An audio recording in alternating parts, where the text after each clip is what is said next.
Hey, good morning. I'm Patricia Murphy. It's Thursday. This is Seattle Now. The University of Washington is facing the prospect that hundreds of millions of dollars in expected federal grants will not come this year.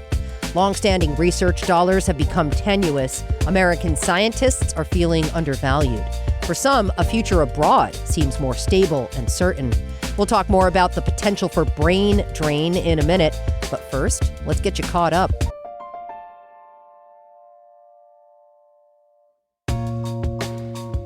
King County has announced its 5-year plan to address the climate crisis. It includes expanding options for transit and biking to reduce dependency on cars and investing more in energy-efficient buildings and homes that are built to withstand extreme heat and wildfire smoke.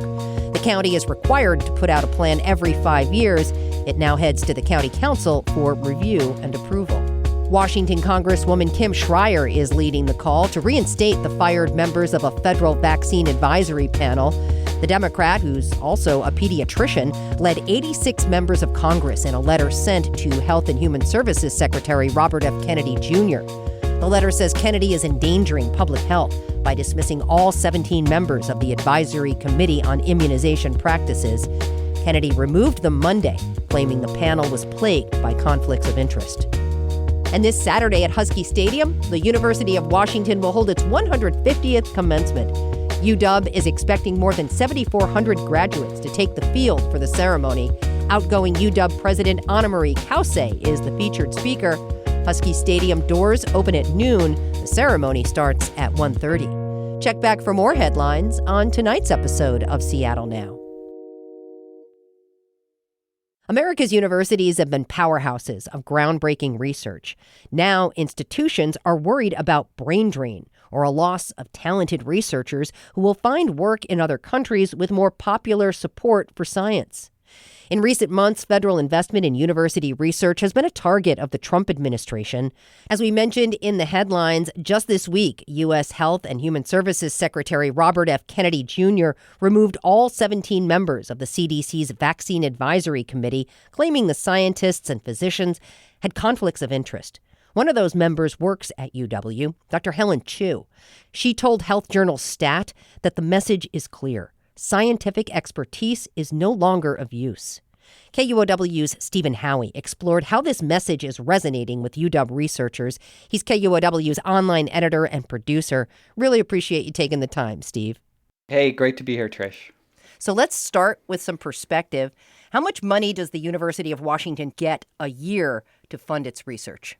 In 2023, the latest data that we have, the UW received the most federal funding of any public university at $1.2 billion with a B dollars. Wow. So that's about 10% of the university's annual budget overall.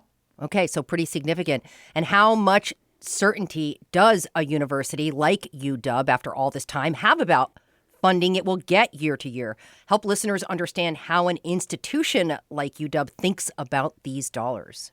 It's a big part of their budget. Obviously, it pays for a lot of people, a lot of humans. So just in the UW School of Medicine, there's about 3,000 employees and those are just people who rely on National Institutes of Health money. So that's like faculty members, doctoral students, postdocs, research scientists. And a portion of that money also pays for what they call indirect costs, which the feds are also threatening to squeeze. And that includes money for things like facilities management, IT support, all the things that go along with biomedical research and other kinds of research. Okay, let's talk a little bit about some of the specific medical research and studies that you looked into for your piece of reporting. I started out doing this as a follow-up story about the UW Alzheimer Disease Research Center. I did a story back in March about, how they were worried about their funding. And so I thought I would reach back out to them and see where things stand. They're a really established center. They've been around since 1985. They're part of a network of Alzheimer's research centers across the country. And their NIH grant accounts for about 80% of their funding. So 4/5 of their funding comes from this grant. So it's a huge thing. But what I found when I looked into this is that the concerns have grown and widened a lot. in the last 2 months. So one particularly disturbing impact is on a relatively new center at the UW, which is the Suicide Care Research Center.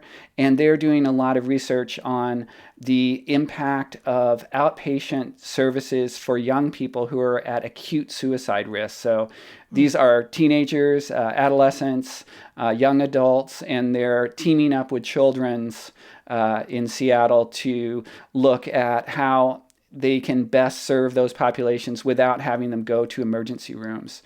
So they're right in the middle of that study, and their funding was even more impacted than the Alzheimer's Center. Oh, gosh. How much money are we talking about here that the UW has lost this year? It's hard to say in terms of NIH funding because that hasn't gone through yet, but it could cut 40% of their funding from the National Institutes of Health. So that is hundreds of millions of dollars.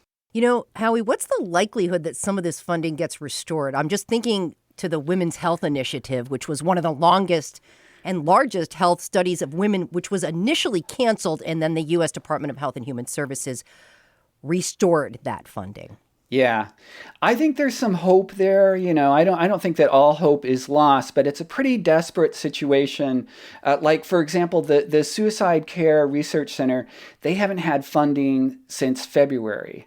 So they're now 5 months in trying to scrape by. They've cut staff, they've furloughed people. That led to a reduction in force. So they're basically trying to figure out how do we keep our study that they're doing with young people and at acute suicide risk. How do they keep that going when they don't have the money to fund it? Researchers say, quite frankly, their research dollars are coming under attack. Talk a little bit about why they're saying this and why it's important to talk about it. There's a really huge concern about science becoming politicized and the kind of dangers of that because a lot of this science is longitudinal, so it really has to keep going. There's no way you can stop, Alzheimer research because they're basically studying people from the time they're diagnosed with Alzheimer's until they die, and then they're studying their brains. So there can't be a break in that. In terms of the people who I talked to, one of them was Dr. Marion Pepper, a professor and chair of the Department of Immunology at UW-Medicine. Without biomedical research, there are no new drugs. There are no new therapeutics. There are no more clinical trials. What we're doing may seem far removed and elitist in our ivory tower. It is the most basic gift to humanity. We're trying to figure out how to make people better. Howie, the amount of money the U.S. invests into research is a major reason why we are a world leader in science, just like what we've been talking about, those long longitudinal studies that build on the data each year. How are the young scientists you've been talking to feeling right now? They're incredibly worried. I mean, a lot of them are kind of realizing that they're not going to be able to continue their research in the U.S. So they're looking abroad. A survey published in Nature magazine found that 3 out of 4 U.S. scientists are considering leaving the U.S. All right. Well, we've been talking about U.S. students here and scientists a bit. What about international students, Steve Howie? That's a huge draw for the University of Washington. Right. Yeah. It's, upwards of 7,000 to 8,000 students just at the UW.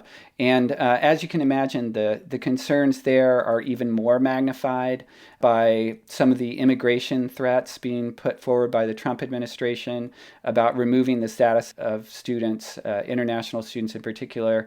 I spoke with Kristen Weinstein, a doctoral student in immunology, about the fears and concerns that she's hearing from her international colleagues. We were recruiting people from all over the world. I've worked with people from literally every continent except Antarctica. For these individuals, one, I think we're going to see reduced recruitment of international applicants. And I think, two, it's creating a really hostile environment for the people who are here. My friends who are international students are terrified. They're carrying their documents around every day. They've prepared how they would talk to ICE, and they're not here illegally. They are here legally on visas. Howie, I would imagine that would have some level of chilling effect on students, but also we're talking about some brilliant minds here who may suddenly be lacking resources and funding to do their jobs. So who is stepping in? I would say that the people who are stepping in are Europe and China primarily. So in May, the European Union announced a new 500 million euro Choose Europe for Science initiative to encourage top scientists to relocate to the EU. They've also doubled their startup money up to 2 million euros for foreign researchers who come to an EU country to establish a lab or set up research. Anecdotally, I've heard that China is also encouraging scientists to move there and offering big incentives for people to relocate their labs and their research teams. So I think that there is an international push to get people who would normally come to the U.S. or who have already been trained in the U.S. to move abroad, which is an opportunity that the rest of the world has been looking for a long time. Let's talk for a minute about Kristen Weinstein, one of the young American scientists you spoke to for your reporting. What's her story? She's doing this work with these things called regulatory T cells and the role that they play in the immune system and immune system response. And the way that she described it to me, her ultimate passion is to try to find a way to balance the immune system. So it's not overreacting and causing an autoimmune disease or underreacting in fighting something like cancer. So every step of the way along her journey, which has been like a 10-year journey, has been funded by federal support, by National Institutes of Health funding. She's also the recipient of a National Science Foundation Graduate Research Fellowship, which is a coveted fellowship that has also been slashed by the Trump administration. There's only about half of those are going to continue to be funded. There's so much passion in the researchers and scientists that you talk to, Howie. I can't imagine what it must feel like to have your work under attack or feel like your work is under attack and disregarded when to you it's so important. How is Kristen and scientists like her responding? Well, I think they're pissed, and I think they're also really energized because I think they believe so strongly that what they're doing is for the public good. That they are trying to get the word out. I think another thing that really showed me her kind of maturity and the kind of depth of her understanding of the situation is that she really encouraged people to kind of come together at a time when everything seems so divisive. I think one last thing that I think everyone should continue to try to do is find joy. I think that part of what the current administration is trying to do is to create chaos and fear. And as an American public, we need to reject that fear. We need to get back into our communities and remember that, whether you're a Democrat or a Republican, we're neighbors. We need to unite. We need to stand together. And we need to find the things in life that still continue to bring us happiness and joy in these times. Maybe let's end with some perspective for our listeners. What can you say to help them understand what the decisions by the Trump administration to halt funding in research mean overall? Well, I like we've talked about, I do think that there's still hope that things will change. But if the administration sticks to its proposed cuts, I think that it's fair to say that this is going to have a generational impact on science and research in the U.S. So it's an impact on public health, on disease prevention, and potentially on life expectancy in the U.S. and around the world. And I know that sounds kind of harsh, but I don't think that at this point is understating the potential impact on science and research. KUOW's online editor and producer, Stephen Howie, really appreciate your insight. Thanks for your reporting. Thank you so much. I appreciate it, Trish. Thanks for listening to Seattle Now. Today's episode was produced by Brooklyn Jamerson Flowers. It was edited by Caroline Chamberlain Gomez. Our production team also includes Vaughn Jones, Andy Hurst, and Paige Browning. Greg Kramer does our theme music. Seattle Now and KUOW Public Radio are members of the NPR network. I'm Patricia Murphy. See you soon.